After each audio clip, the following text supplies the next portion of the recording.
Just ఈ 2 fingers తో ఆ మనిషిని లిఫ్ట్ చేయడం సాధ్యమవుతుందా? కాదు. Yes or no? Yes or no? సరే ఒక్కసారి చూద్దాం మనం. ఓకేనా? ఎస్.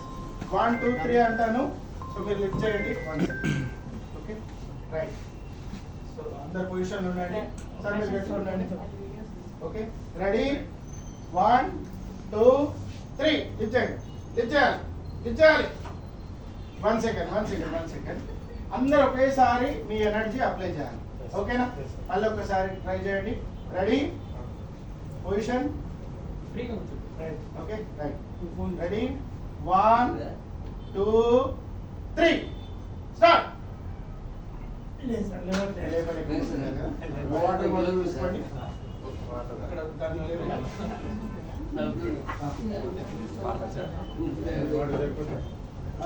ఆల్రెడీ తాగేసారు.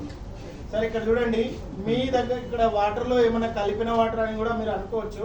ఇక్కడ ఏం లేదు, ఇది స్టీల్ బాటిల్. సో ఇక్కడ మనం స్టీల్ బాటిల్ లో ఉన్న వాటర్ ని దీంట్లో పోస్తున్నాం. ఇప్పటికిప్పుడు ఇక్కడ తీసుకున్న వాటర్ బిస్లరీ వాటర్ అంటే వాటర్ లో ఉన్న మాలిక్యూల్ H+ OH- గా విడిపోయి నవజనిత ఆక్సిజన్ పుడుతుంది. ఆ నవజనిత ఆక్సిజన్ అనేది మన బాడీకి ఎనర్జీని ఇస్తుంది. ఓకే పర్లేదు. ఈ వాటర్ తీసుకోండి. సో ఏమైతే యాక్చువల్గా ఖాళీ బాటిల్, ఆ ఖాళీ బాటిల్లో ఈ వాటర్ పోసేసాం మనం. సో వాటర్ అనేది ఆల్కలైజ్డ్ అవుతుంది.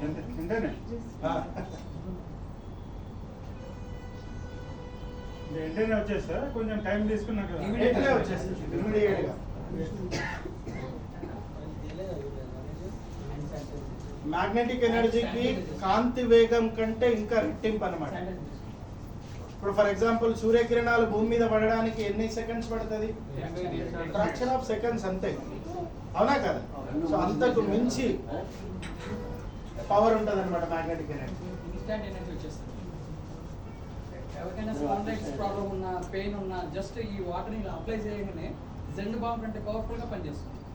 అంటే మన శ్వేతరంధ్రాలు ఉంటాయి కదా, చెవిటి వచ్చే రంధ్రాలు, చెడు నీరు చెత్త అనేది ఇమీడియట్గా ర్యాప్ చేయగానే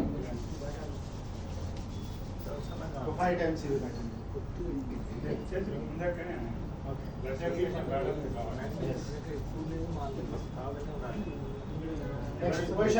ఎవరి ప్లేస్ లో వాళ్ళు ఇచ్చండి. ఇందాక సార్ ఒక ఇంచు కూడా లేవలేదు. Sir okay okay take position. Ready 1 2 3 start.